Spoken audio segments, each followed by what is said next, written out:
Arestado ang top 2 regional level high-value drug personality sa isigawang bypass operation ng mga otoridad sa Bulton Extension Barangay 40-D, Davao City nito lamang Nobyembre taong kasalukuyan.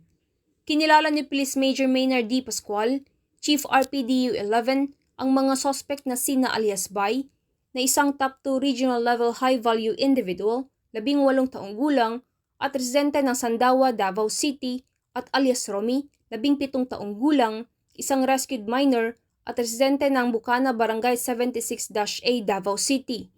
Naresto ang mga sospek sa pangunguna ng RPDU 11, katuwang ang mga tauhan ng City Drug Enforcement Unit at San Pedro Police Station.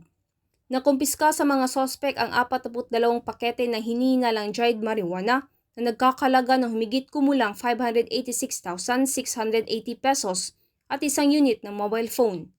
Ang mga sospek ay naharap sa kasong paglabag sa Republic Act No. 165 o Comprehensive Dangerous Drugs Act of 2002.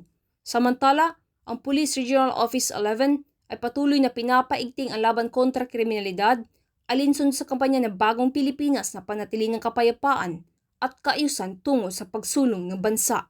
Mula rito sa PRO 11, ako inyong PNN correspondent, Patroluman Sheena May Ilagan, alagad ng batas tagataguyod ng Balitang Pulis.